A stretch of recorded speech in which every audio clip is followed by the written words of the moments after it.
Caros amigos, nestes dias tão diferentes, onde estamos reescrevendo novas diretrizes de ação perante a vida, não podemos deixar de nos lembrar de dois recursos preciosos disponíveis para todos nós: a oração e a água fluidificada.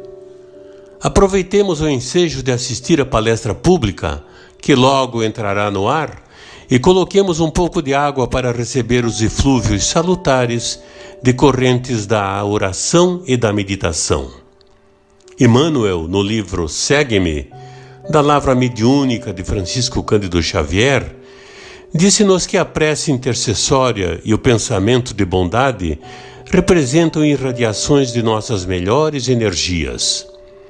A criatura que ora ou medita exterioriza poderosas forças que, ao influenciar em uma singela taça de linfa potável, condensam princípios salutares que aliviam e sustentam, ajudam e curam. Aproveitemos, pois, esses instantes de profundas reflexões sobre os valores reais da vida para recolher estas bênçãos num pequeno gole de água pura que, de igual forma como aquelas que recebíamos nas nossas casas espíritas, irão dessedentar nossas almas e corações. Muita paz. Sociedade Espírita Renovação.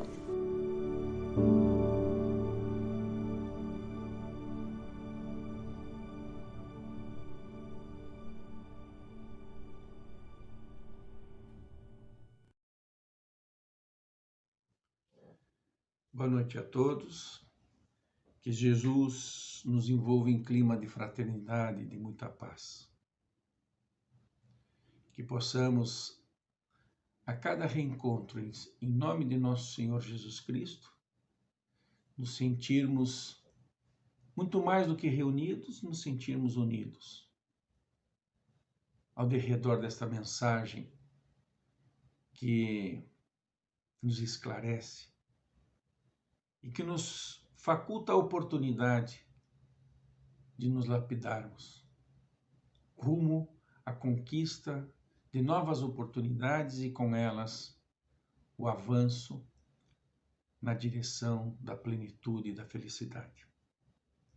É com muita alegria que hoje nós vamos fazer uma reflexão a respeito do amor e da sabedoria. Em todas as épocas do desenvolvimento civilizatório, as características apropriadas ao estado de natureza dos indivíduos e da sociedade em cada época. Hoje, o nosso cenário se reflete em resultado daquilo que já progredimos, pelo progresso já realizado, podemos assim qualificá-lo com as seguintes características: o avanço da tecnologia, o avanço da ciência nos diversos campos, mas ainda nos encontramos com muitas aflições morais, com muitas dificuldades psicopatológicas, com o medo, com a desesperança, com a perplexidade diante de tanta violência, violência essa que se expressa não só individualmente, mas no âmbito da sociedade como um todo. E isto é reflexo do esquecimento do amor. E como resultado, a possibilidade, o espaço para que o egoísmo emergisse com maior força, caracterizando assim a nossa fuga do dever.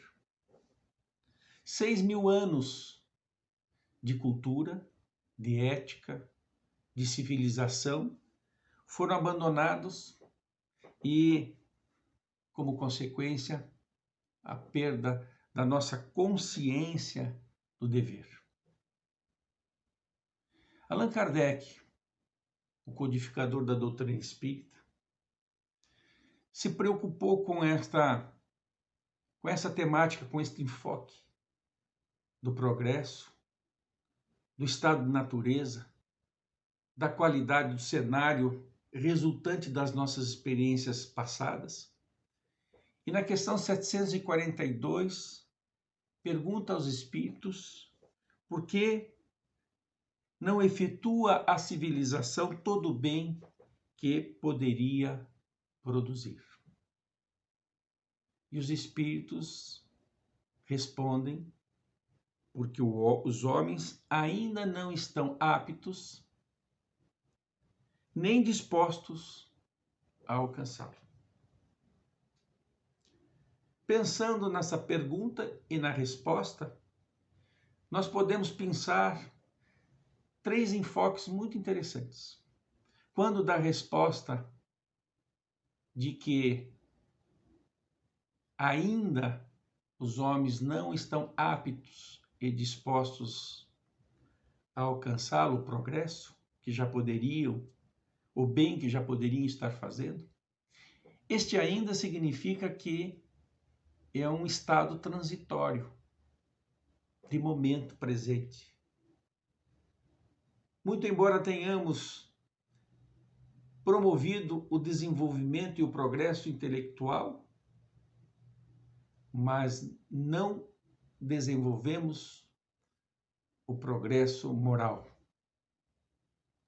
E por essa razão, o nosso pensamento não está enriquecido a ponto de nos sentirmos dispostos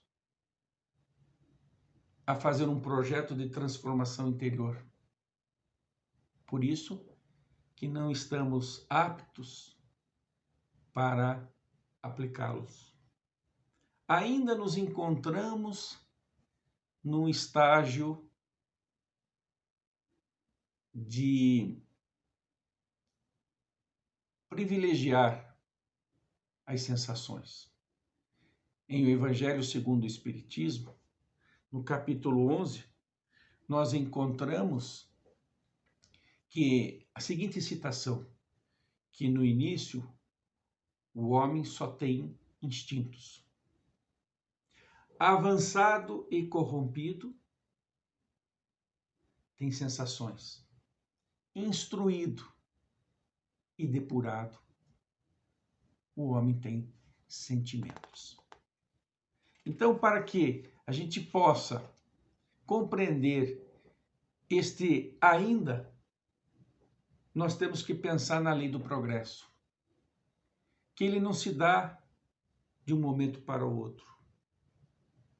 O progresso é uma lei divina da natureza, mas que estabelece um percurso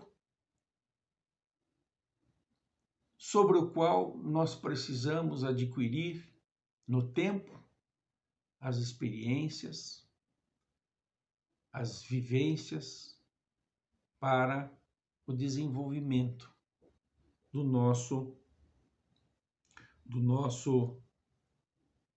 progresso moral.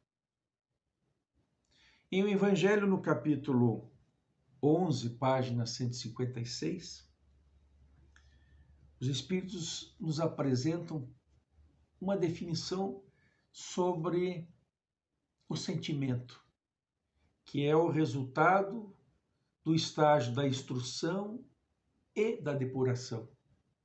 Quando instruídos e depurados, o homem tem sentimentos. E lá no Evangelho encontramos então que os sentimentos são os instintos elevados à altura do progresso feito. Os sentimentos são os instintos elevados à altura do progresso feito. Este progresso se dá em dois enfoques, em duas bases: o desenvolvimento intelectual e moral. E na questão 780, vai tratar Allan Kardec da questão da moral, que é a regra do bem proceder.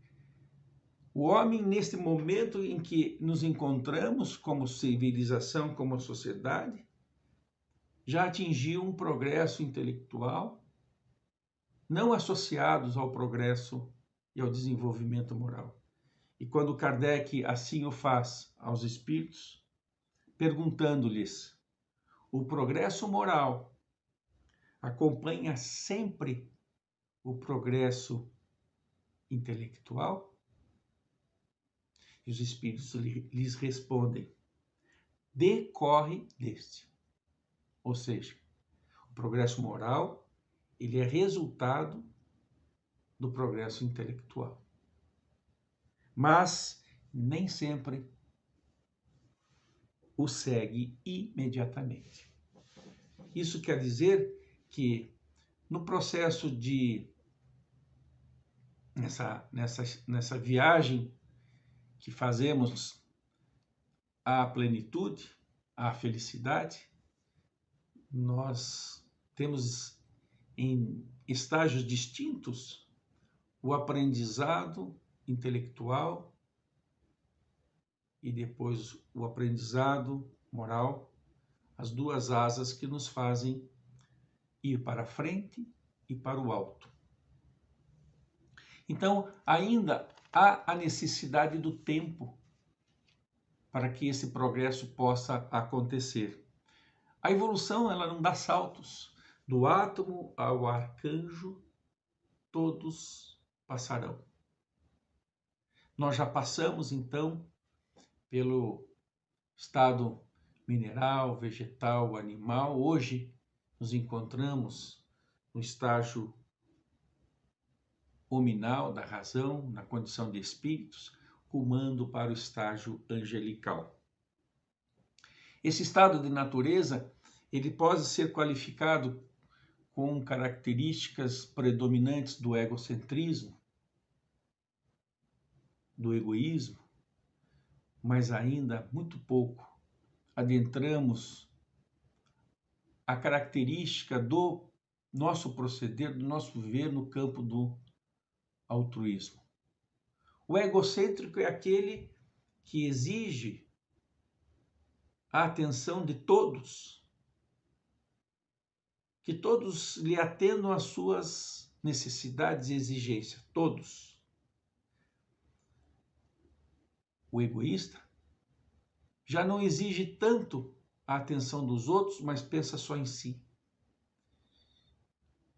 E o altruísta é aquele que já começa a sair de si e dividir e compartilhar com o seu próximo mais próximo as suas conquistas, os seus valores, as suas virtudes, no campo do bem proceder, no campo da fraternidade, no campo da solidariedade, no campo de tornar a vida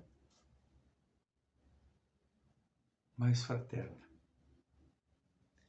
E aí, no livro, nessa mesma direção, no livro Leis Morais, no capítulo 55, Joana de Ângeles, pela Lavra Mediúnica de Divaldo Pereira Franco, no capítulo 55 do livro Leis Morais, página 208, diz ela: talvez seja necessário que o teu amor atinja o martírio para alcançar o fim a que se destina. Então, neste processo de desenvolvimento, nem sempre nós, principalmente no desenvolvimento moral, nem sempre o fazemos pelo amor. Muitas vezes é necessário o martírio, a dor, para que possamos despertar para o nosso dever, para o nosso compromisso como indivíduos dentro da sociedade. E nesse sentido, quando Allan Kardec questiona na questão 132 sobre as leis morais, os espíritos lhe respondem que são as leis morais as únicas que nos colocam no rumo certo, que nos indicam o que devemos fazer ou não fazer, e só somos infelizes porque dessas leis nos afastamos, das leis morais, que são as leis divinas. E na questão 780, então, quando ele faz o questionamento a respeito do nosso desenvolvimento moral, dizendo-nos que a moral decorre do desenvolvimento intelectual, ele está estabelecendo que é preciso instrução que enriqueça o nosso pensar para que tenhamos disposição e organização de um projeto de transformação moral que se alinhe com o propósito da encarnação, que é nos fazer progredir, que é nos fazer cumprir a parte que nos toca na criação. Ninguém nasceu na Terra para ser servido. Nós nascemos na Terra para nos desenvolvermos moralmente, para vencermos as nossas paixões, para ultrapassarmos o estágio das sensações e rumarmos para o estágio do sentimento, que é resultado da instrução e da depuração, ou seja, da ação direcionada no campo do vencer as nossas más inclinações, as nossas paixões inferiores que trazemos em nossa bagagem individual e espiritual. Então a felicidade é uma construção individual e demorada. E dizem os amigos espirituais de que o amor é o estágio mais elevado dos sentimentos. Ou seja, quando a nossa depuração estiver alinhada com o conhecimento das leis superiores e esta ciência dessas leis que estão gravadas em nossa consciência, enriquecer o nosso pensar de tal maneira que o nosso agir seja de conformidade com o bem proceder, então nós estaremos desenvolvendo o sentimento maior de amor, de sabedoria e, por consequência, de felicidade. Ainda Joana de Ângeles diz que, no livro Convites da Vida, capítulo 2, página 15, que nós procuramos a felicidade, mas ainda não despertamos para o como agir, para nos desvencilharmos deste cenário de beligerância, de aflições morais, de violência, que tanto nos atinge, que nos deixam perplexos, que nos deixam desesperançosos, sem perspectiva. Mas é o conhecimento da verdade, que são as leis divinas, é o conhecimento da mensagem do Cristo, que veio até nós para nos ensinar a caminhar num novo caminho, o caminho da fraternidade, o caminho da afabilidade, da doçura. Mas Joana diz o seguinte, que enquanto o homem anseia a busca por ser amado, foge à responsabilidade de amar e padece a sua infância emocional. Então, enquanto nós exigirmos o amor dos outros para sermos felizes, nós vamos ainda estar padecendo da infelicidade pela fuga da responsabilidade do amor. Felicidade é amar, indistintamente.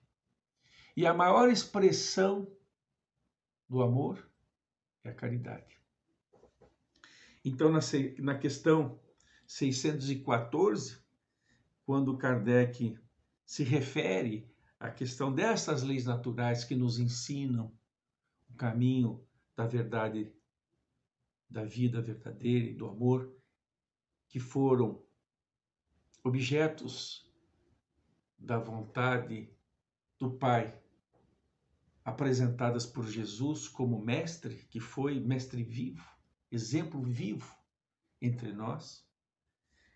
Ele fala que a lei natural é a lei de Deus.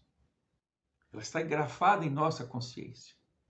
É a única para a felicidade do homem. Indica-lhe, então, o que fazer, o que deve o homem fazer e o que não deve o homem fazer. E ele só é infeliz porque dessas leis se afasta. Jesus não nos ensinou dizendo-nos que veio ao mundo para ser servido. Jesus não nos ensinou que era para que buscássemos a felicidade exigindo dos outros o amor, a fraternidade. Ele nos ensinou que brilhássemos a nossa luz diante dos homens para glorificar o Pai de todos nós, Criador, inteligência suprema. Brilha a vossa luz. Esta luz está em nós. Foi depositada em nossos corações por um ato de infinito amor de nosso Pai. Então, para que a nossa luz possa brilhar, é necessário lapidar, depurar esta luz que está em nós. E essa depuração, esse lapidar, ele é resultado da instrução desses ensinamentos superiores que vivenciou Jesus. A felicidade, diz o Joana de Ângeles, no livro Rumos Libertadores, é uma construção demorada, de caráter individual e intransferível. Cada qual deve assumir a responsabilidade de promover a sua transformação moral, saindo de um estado de sensações para um estado de sentimento, avançado e corrompido pelos equívocos das decisões e das escolhas que fizemos no pretérito, instruído e depurado, temos sentimentos. É claro que as experiências são sementes pelas decisões e pelas escolhas que fazemos. A cada um será dado de conformidade com a sua obra. Centil por centil será cobrado. Mas a magnanimidade do amor do Pai diz que o amor cobre uma multidão de equívocos. A partir do instante em que nós optamos pela transformação e empreendemos esforços em domar as nossas más inclinações que trazemos do passado, somos agraciados pela intuição, pelo envolvimento daqueles espíritos que nos acompanham passos, e que são promotores deste encontro da nossa intimidade divina com o próprio Pai. Porque cada ação, cada atitude de fraternidade, de solidariedade, de afabilidade, de doçura, é um experimentar dos sentimentos superiores. E vamos nos aclimatando quando estamos buscando criar o hábito com essas atitudes mais fraternas, mais solidárias, transformando-nos daquele estado mais instintivo das sensações em um estado de bem-aventurança. E vamos nos tornando gradativamente o homem de bem. Quando nós falamos neste processo de construção da felicidade, não podemos deixar de destacar e de mencionar a lei de justiça, amor e caridade. Não é a lei de justiça isolada da lei do amor e isolada da lei da caridade. A lei é de justiça, amor e caridade. A questão da justiça, a imparcialidade. A cada um segundo as suas obras. A imparcialidade para com todos, em todas as circunstâncias. Então nós somos herdeiros das nossas próprias obras. Vamos semear e vamos colher. Vamos estar caminhando em direção à plenitude ou estar caminhando em direção dos equívocos, dando vazão às nossas tendências negativas. Nunca, jamais, em tempo algum, estivemos sem o amparo da divina providência, nos facultando a oportunidade da renovação, da reparação e do aprendizado, que é o objetivo da reencarnação.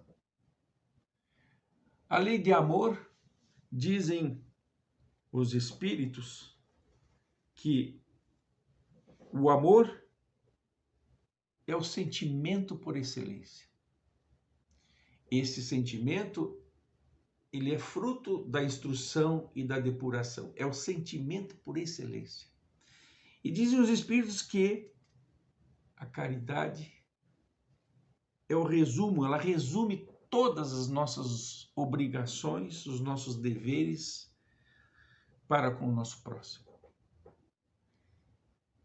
E Allan Kardec pergunta na questão 886 do Livro dos Espíritos aos espíritos qual o verdadeiro sentido da palavra caridade. E os espíritos, e como entendia Jesus a caridade? Qual o verdadeiro sentido da palavra caridade? Como Jesus entendia a caridade? E os espíritos responderam: benevolência para com todos, indistintamente, para com todas as pessoas com as quais tenhamos a oportunidade de compartilhar o nosso existir.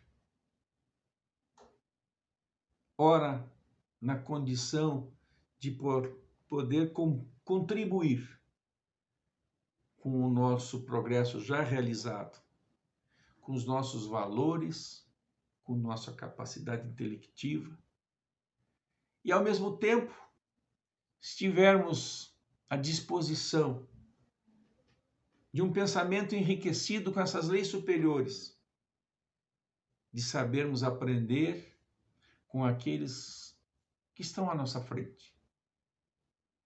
Nessa troca permanente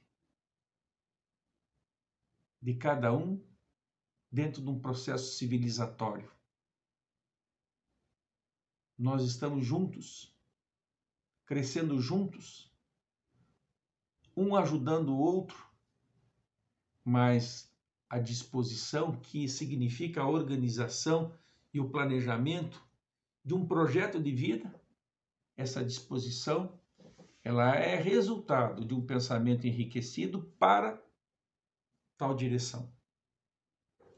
Então, quando os Espíritos respondem que Jesus entendia que a caridade, que a expressão que resume todos os deveres do homem para com o seu próximo, estabelece que Jesus a entendia como benevolência para com todos, indulgência para com o próximo.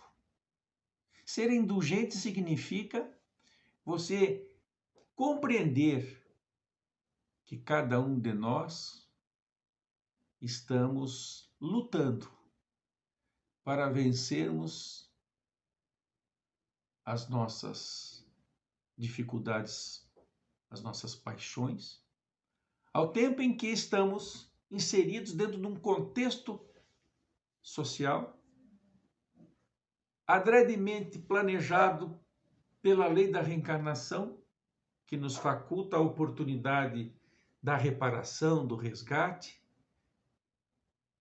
assim como do aprendizado e do desenvolvimento, para a nossa renovação. É uma lei de amor. Não conseguimos nos transformar de imediato, porque o desenvolvimento moral segue o desenvolvimento intelectual. E nós não somos capazes porque ainda dependemos do tempo, da experiência, da reflexão, da experiência do amor e da dor. No estágio em que nos encontramos, o nosso amor, talvez, segundo Joana, seja necessário sentir o martírio para cumprir o seu papel. Então, nós estamos aqui falando de caridade, benevolência, indulgência para com todos e perdão. Perdão significa você desobrigar o outro de reparar consigo, porque você compreende que nós temos que nos autoconhecer e ter a consciência de que nós não temos a condição de fazer julgamentos da história e do passado, da integridade ou não moral, intelectual do nosso irmão. Não julgueis. Atire-lhe a primeira pedra quem julgar, quem não tiver telhado de vidro. Então, é necessário que nós entendamos, como diz assim, no capítulo 11 ainda do Evangelho segundo o Espiritismo, que a lei do amor é o sentimento por excelência. E o sentimento são os instintos elevados ao progresso realizado. Nós temos então que, para seguir e transformar o conhecimento, que é o início da sabedoria, nós precisamos buscar refletir racionalmente na natureza do conhecer, da importância que este conhecimento nos traz para o benefício da civilização, da sociedade em que vivemos e principalmente da responsabilidade do cumprimento da nossa missão, do dever como indivíduos dentro da sociedade em que vivemos. Não é mais tempo para a fuga do dever, assumirmos a responsabilidade da parte que nos toca no projeto de Deus Nosso Pai, para conosco, Ele conta conosco, Ele conta com a nossa transformação, Ele conta com o nosso aprendizado, o nosso desenvolvimento, para participarmos deste processo de crescimento e de conquista de plenitude e de felicidade individual dentro do coletivo.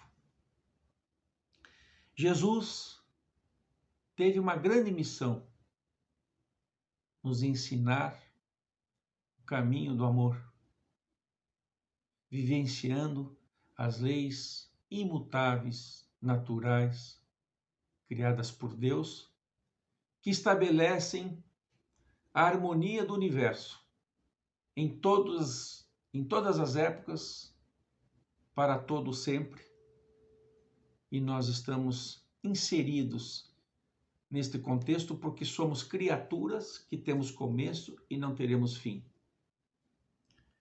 Veio nos ensinar o caminho, a forma de caminhar para a vida verdadeira.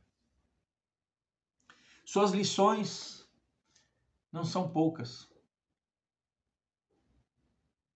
Afirma ser o caminho da verdade e da vida.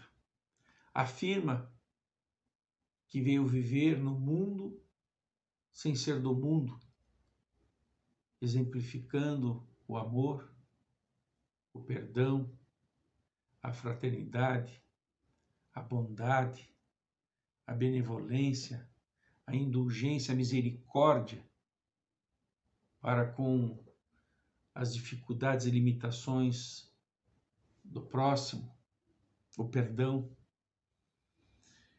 Veio ser o grande servidor do Pai, servo do Senhor, e o reconhece como Senhor, porque o reconhece como Pai de soberanamente justo e bom, inteligência suprema do universo. Disse-nos: amai-vos como eu vos amei. Brilhe a vossa luz diante dos homens, para que vejam as vossas boas obras. Atitude moral, atitude altruísta, e então glorifiquem o Pai que está nos céus. Amor e sabedoria. Existe uma mensagem que eu vou pedir licença para ler, não é muito longa, mas e também não vou fazer comentários, porque o próprio título já é a grande síntese da mensagem. É do livro de Clóvis Tavares, que fala no capítulo 10 sobre o olhar de Jesus. E diz a mensagem: recordemos o olhar compreensivo e amoroso de nosso Senhor Jesus Cristo, a fim de esquecermos a viciosa preocupação com o argueiro que, por vezes, aparece no campo visual dos nossos irmãos em luta. O Mestre Divino jamais se deteve na faixa escura dos companheiros de caminhada humana.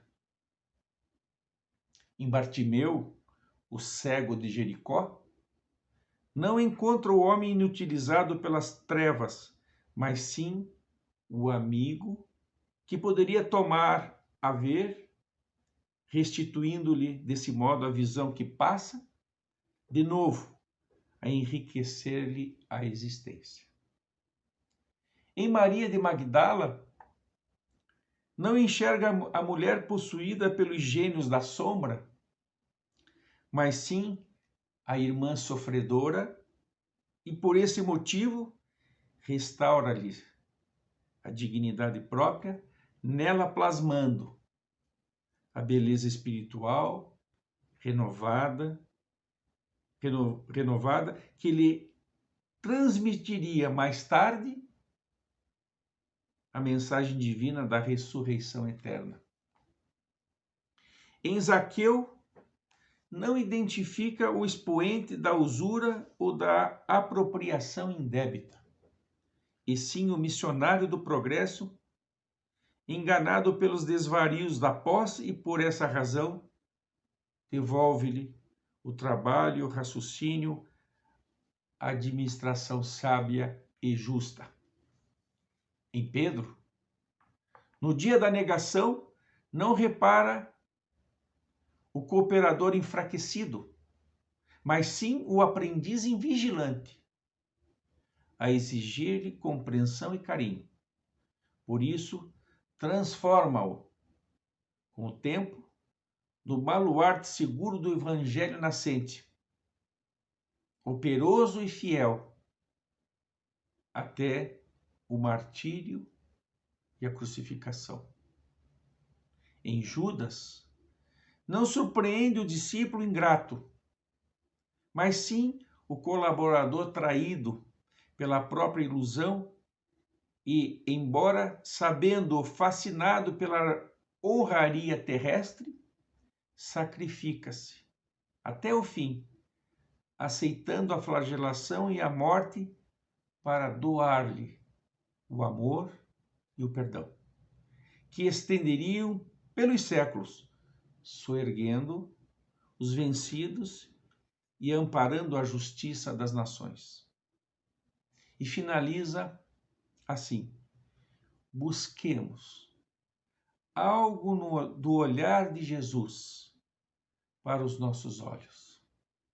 E a crítica será definitivamente banida do mundo de nossa consciência, porque então teremos atingido o grande entendimento que nos fará discernir em cada ser do caminho, ainda mesmo quando nos fará discernir nos mais inquietantes espinheiros do mal, um irmão nosso necessitado, antes de tudo, de nosso auxílio e da nossa compaixão.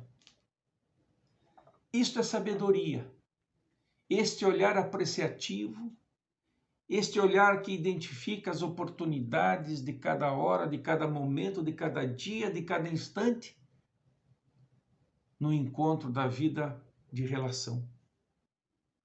Este olhar para o nosso próximo procurando ajudar, ao invés de criticar, de procurando abraçar com o nosso silêncio, com nossa propositura de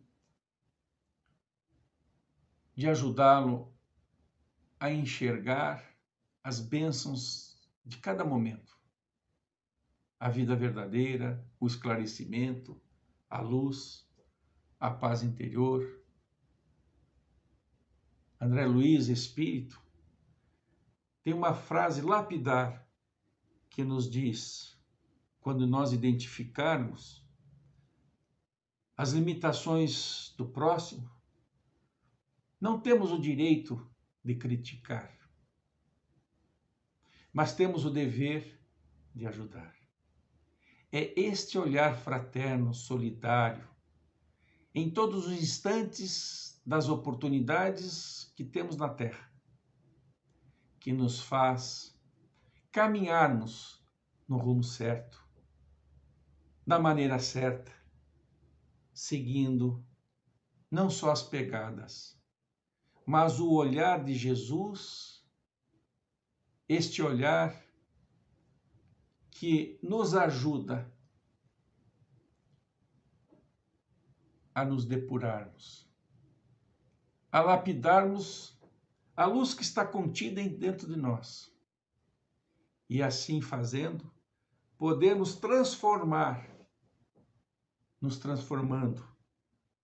Dizem então no livro Pensamento e Vida, capítulo Bondade, página 21, para finalizarmos, um livro de Francisco Cândido Xavier, o nosso Chico Xavier, na mensagem de Emmanuel, Espírito, mensagem essa intitulada Bondade, fala sobre a valorização da vida. E então diz-nos Emmanuel, o amor, com o amor, valorizamo-nos perante a vida. Com a sabedoria, somos valorizados pela vida. A sabedoria começa na aquisição do conhecimento, dos vanguardeiros do progresso que lhes comunicam os reflexos da própria grandeza, impelindo-nos para o alto. São os emissários de nosso Senhor Jesus Cristo a nos consolar neste momento de tanta perplexidade e dificuldade, de ranger de dentes, de desesperança, de uma visão limitada da vida verdadeira, cumprindo a promessa de nosso Senhor Jesus Cristo, que nos enviaria um outro Consolador, que seria em espírito e verdade e nos faria relembrar todas as coisas, nos faria relembrar tudo aquilo que Ele nos disse à época, 2000 anos atrás, e nos aditaria novas coisas. São esses os vanguardeiros do progresso que em todas as épocas civilizatórias contribuíram para o nosso avanço. E no livro Limiar do Infinito, a respeito do amor, de Divaldo Pereira Franco e Joana de Ângeles Espírito, capítulo 21, diz assim, para encerrarmos, sobre o amor. O amor é a presença de Deus no coração, dinamizando a paz, embora o rugir das tempestades em nossa volta. O amor é a presença de Deus em nossos corações, dinamizando paz,